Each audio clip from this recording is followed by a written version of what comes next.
El Cairo, 6 de diciembre de 1912. Temperatura más 38.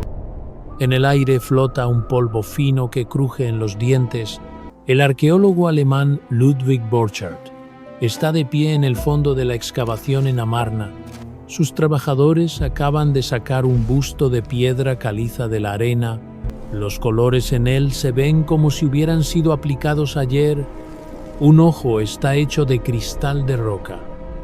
El segundo falta, y en ese momento, Borchardt escribe una sola frase en su diario, que será citada durante 100 años.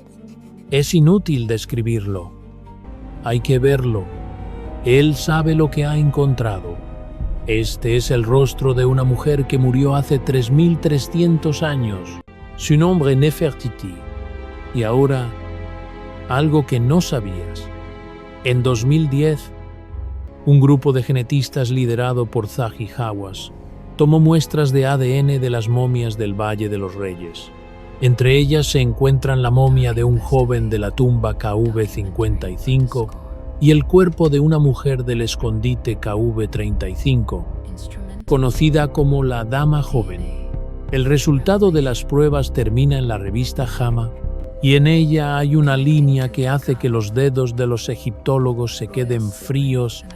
Los padres de Tutankamón eran hermanos de padre y madre, y la Dama Joven, su madre, podría por varios indicios ser esa misma Nefertiti, la mujer del busto, la esposa de su propio hermano, la madre de un faraón nacido del incesto. Si esto es cierto, toda la cronología de la 18ª dinastía que se enseña en las escuelas colapsa. Todos los libros de texto, todas las placas en los museos, todos los documentales de la BBC se vuelven obsoletos en un solo día. Y lo más aterrador es que en esta historia hay un cuerpo que no debería existir. Tel el Amarna, Egipto Medio, 1898, febrero. El arqueólogo francés Victor Loret desciende a la tumba designada más tarde como KV35. El aire adentro es espeso, como algodón. Las velas se apagan por la falta de oxígeno. Loret enciende un flash de magnesio y ve lo que no se suponía que debía ver.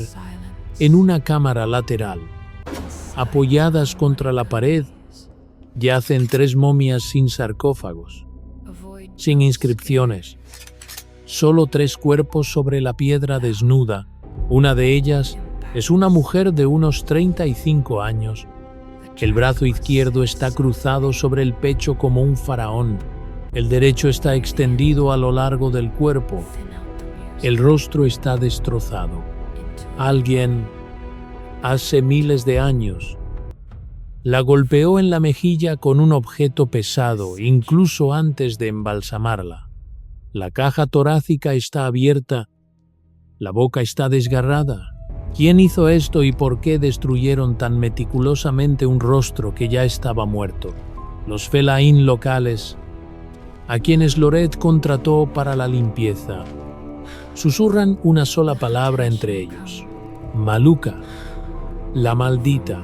Se niegan a tocar el cuerpo. Uno de los trabajadores, un anciano llamado Ahmed Yirgi, escupe en el suelo y se va. Loret anota en su diario que no entiende la razón y que lo atribuirá todo a la superstición.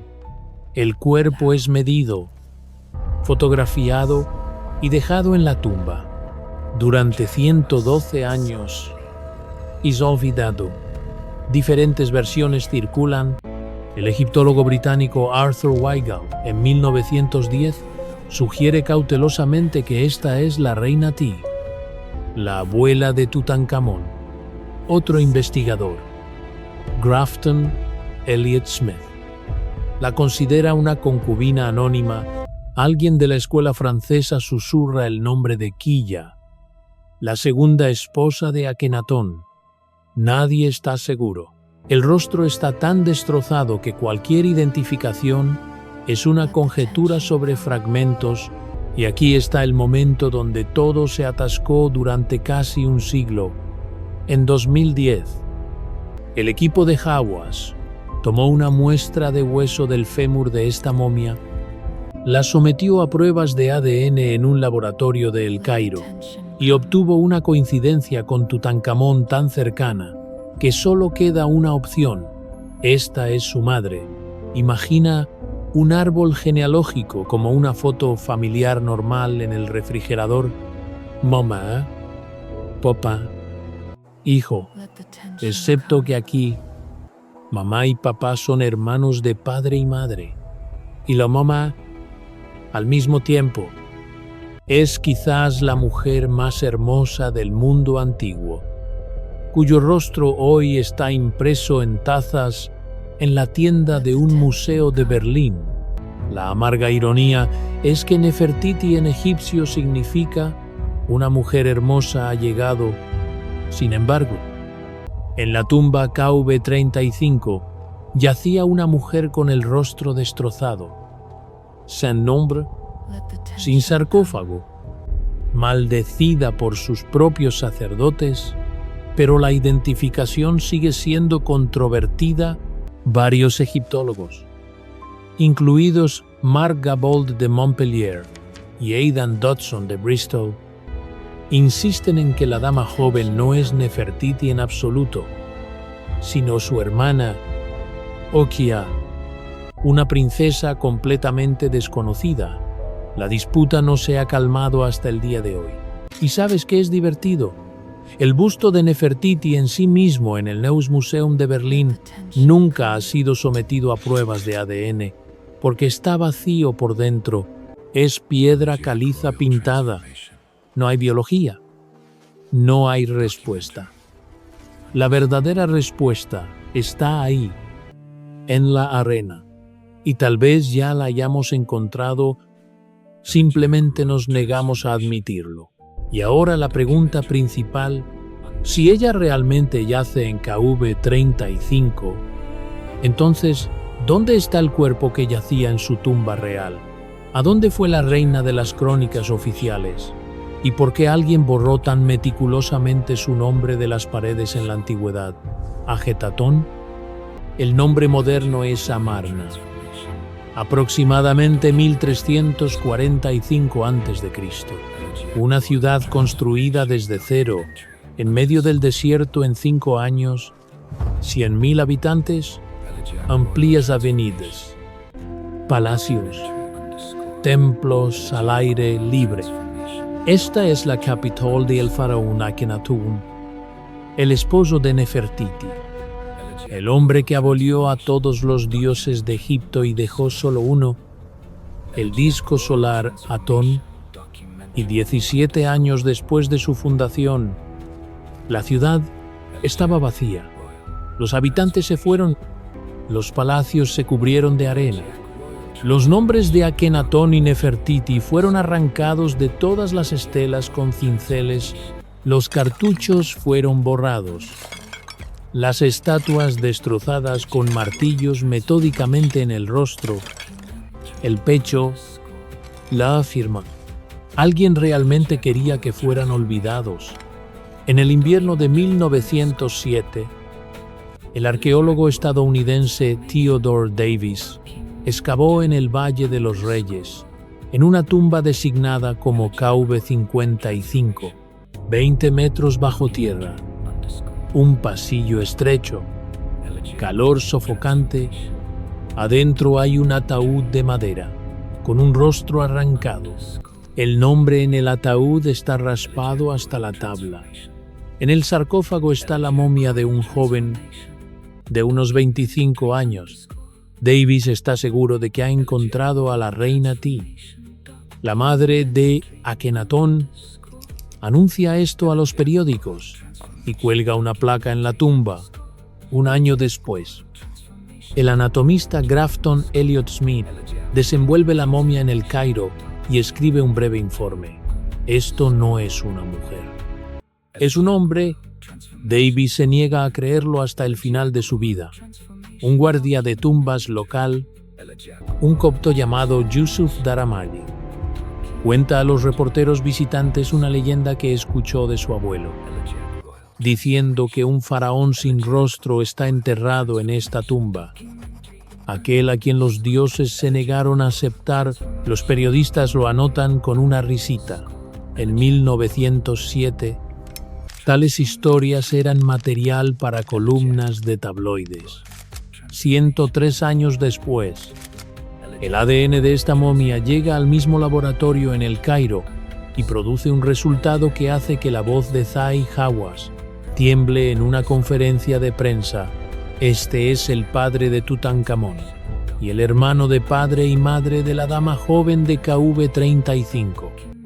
Hermano y hermana, esposo y esposa, los padres del niño faraón cuyo rostro dorado es conocido por todos los niños del planeta. Dale a me gusta por un segundo si hasta este momento pensabas que conocías la historia de Tutankamón y escribe en los comentarios en qué ciudad estás leyendo esto. Estoy realmente interesado en saber en cuántos países la gente se está enterando de esto por primera vez. Pero seguimos adelante. ¿Quién es este hombre de KV-55? Aquí comienza el punto más doloroso de toda la egiptología. El cráneo muestra una edad de aproximadamente 25 años en el momento de la muerte, tal vez hasta 30. Las metodologías lo disputan. Sin embargo, Akenatón, según los registros oficiales, gobernó durante 17 años y murió como un hombre adulto cercano a los 40. Los números no cuadran. Esto significa que en KV-55 no yace Akenatón, sino alguien más. Alguien joven de sangre real, un hermano de sangre de Nefertiti o un hermano de sangre de la dama joven. Si estas son dos mujeres diferentes, el nombre que los especialistas susurran con más frecuencia es Semencara, un misterioso faraón que gobernó entre Akenatón y Tutankamón, a veces durante 2 años, a veces menos. Casi nada queda de él, ni tumba con su nombre, ni estatuas, ni una cronología clara, un fantasma. Y aquí hay un giro que hace que las rodillas de algunos investigadores flaqueen. El egiptólogo británico Nicholas Reeves publica un artículo en 2014. Analiza las inscripciones en los sarcófagos del período de Amarna y llega a la conclusión: Semencara no es un hombre separado, es Nefertiti, quien cambió su nombre, se convirtió en la cogobernante de su esposo en los últimos años de su vida y después de su muerte, en una faraona independiente. Es decir, según esta versión, Nefertiti gobernó Egipto como un hombre, con barba, con una corona, con la titularidad de un faraón, y murió antes de lo que todos pensaban. Esto se puede explicar así. Imagina un negocio familiar en un pueblo pequeño. El jefe es el padre. Cuando muere, el negocio pasa al hijo. Pero si no hay hijo y solo hay una esposa, ella es declarada legalmente heredera masculina, para que la oficina de impuestos no haga preguntas. En el antiguo Egipto, esto sucedía Hatshepsut, 200 años antes de Nefertiti. Gobernó con una corona masculina, con una barba postiza. Había un precedente. Amarga ironía. Si Reeves tiene razón, entonces Nefertiti en los últimos años de su vida no era Nefertiti en absoluto. Ella era otra persona, con otro nombre, y es exactamente por eso que su cuerpo es tan difícil de identificar, y el rostro destrozado de la dama joven de KV-35 es, quizás, no un daño accidental, es una ejecución después de la muerte. La antigua tradición egipcia de la damnatio memoriae, la destrucción del rostro, significaba la destrucción del alma. porque sin un rostro, el difunto no podía respirar en el más allá, no podía comer, no podía hablar con los dioses. Alguien realmente quería que esta mujer no llegara a Osiris, y este alguien vivía en el palacio, caminaba por los mismos pasillos, comía de los mismos platos. No fue un ejército de invasores, fue la familia.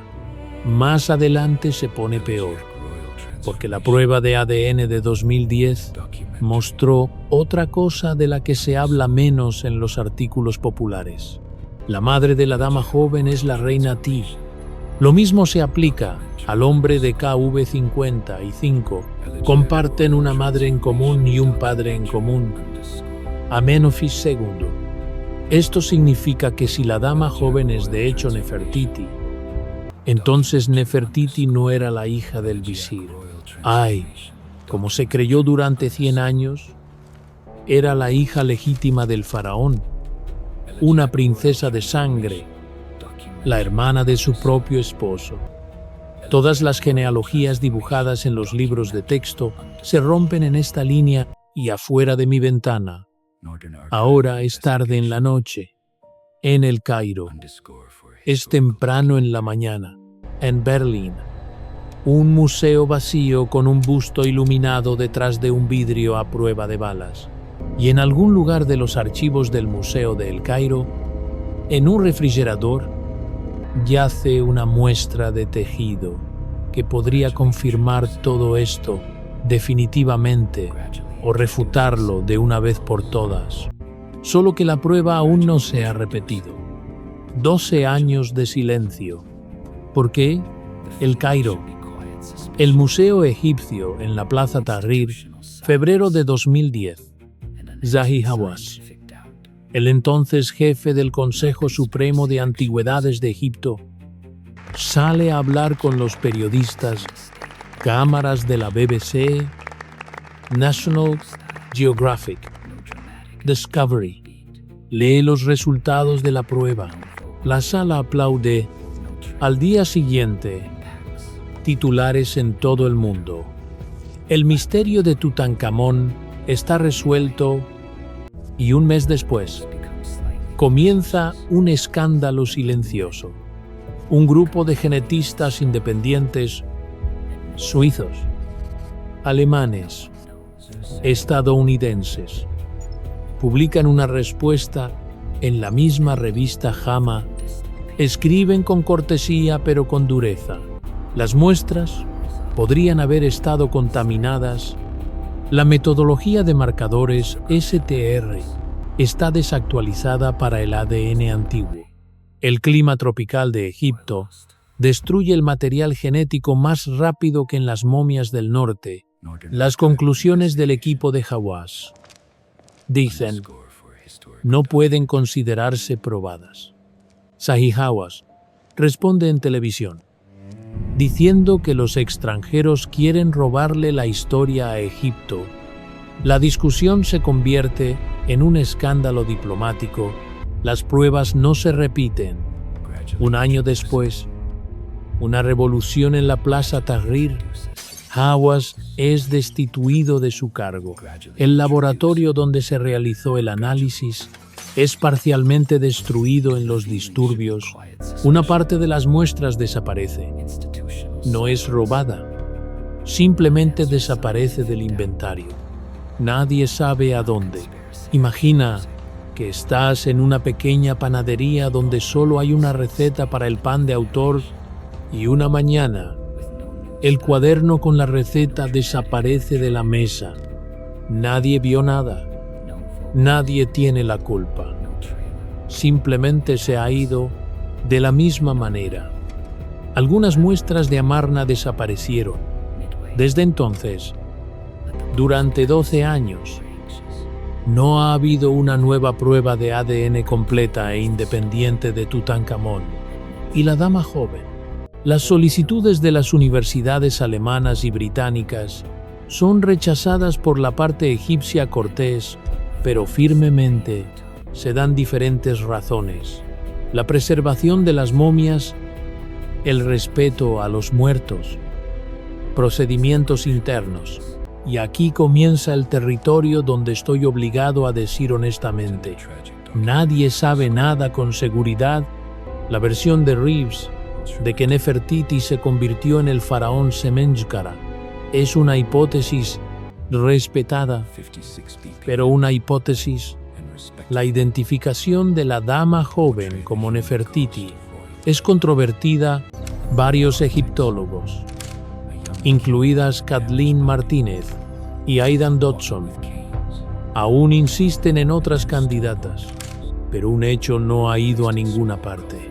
El ADN mostró que los padres de Tutankamón eran hermanos de sangre.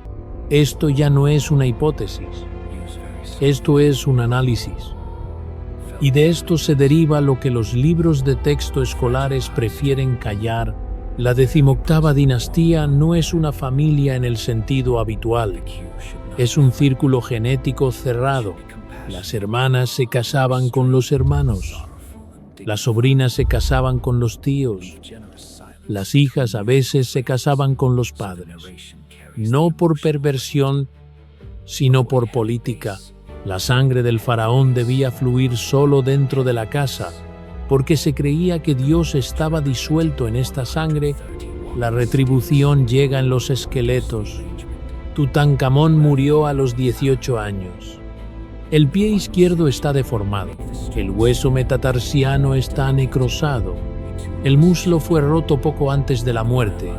Malaria en la sangre. Paladar hendido.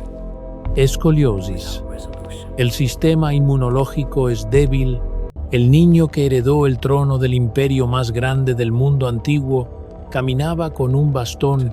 En su tumba se encontraron 130 bastones. 130. Los arqueólogos pensaron durante mucho tiempo para qué necesitaba el faraón tantos. Ahora lo saben.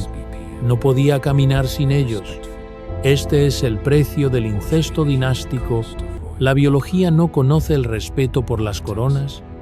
Los genes duplicados demasiado cerca comienzan a romperse. La inmunidad falla. Los huesos se doblan. Los niños nacen y mueren en la infancia. Tutankamón y su esposa Anjesenamón. Por cierto, su media hermana, tuvieron 2 embarazos. Ambos terminaron con niñas nacidas muertas. Sus pequeñas momias fueron encontradas en su tumba, en pequeños sarcófagos colocados uno al lado del otro. La dinastía terminó porque se acabaron los herederos vivos y ahora, lo principal, si la dama joven es Nefertiti. Entonces ante nosotros no hay solo una belleza del busto de Berlín. Ante nosotros hay una mujer que sabía que su hijo estaba enfermo, que quizás vio morir a sus hijas, y ella y Akenatón tuvieron 6 de ellas, la mitad de las cuales no sobrevivieron hasta la edad adulta, y que quizás, en los últimos años de su vida, se puso ella misma una corona masculina para salvar lo que aún se podía salvar. Y alguien, sus sucesores, los sacerdotes de los antiguos dioses, el nuevo faraón Horemheb, odió todo lo que hizo tanto, que destrozaron su rostro después de la muerte para que no respirara en el más allá, para que su nombre fuera borrado. Casi lo logran. Durante 300 años, Nefertiti no estuvo en una sola lista real oficial. Fue tachada. Un arqueólogo alemán la trajo de vuelta en 1912, sacando accidentalmente un busto de piedra caliza con un ojo de la arena. Lo envió a Berlín. Lo escondió en un sótano durante 70 años y luego lo exhibió. Y ahora su rostro es conocido por cada escolar en el planeta, una ironía de tal densidad que se puede cortar con un cuchillo. ¿Qué significa esto para nosotros hoy? Una cosa muy simple. La historia que aprendemos no es lo que pasó, es lo que sobrevivió, lo que no lograron destrozar, quemar o reescribir. Cada nombre en un libro de texto es un accidente, Cada rostro en un museo es un sobreviviente. En algún lugar bajo la arena aún yacen faraones de los que nunca sabremos, esposas que fueron borradas, niños que fueron olvidados. Y la próxima vez que te pares ante el cristal del museo y mires un hermoso rostro de piedra, recuerda, detrás de este rostro hay una mejilla destrozada, incesto, hijas muertas, una tumba maldecida y 12 años de silencio en un laboratorio de El Cairo. La belleza siempre es lo que queda después de que alguien intentó destruir el resto. Suscríbete si quieres escuchar la continuación, porque la próxima vez te hablaré sobre otra tumba, la que Nicholas Reeves está buscando en este momento detrás de la pared de la cámara funeraria de Tutankamón. Una tumba que no debería estar ahí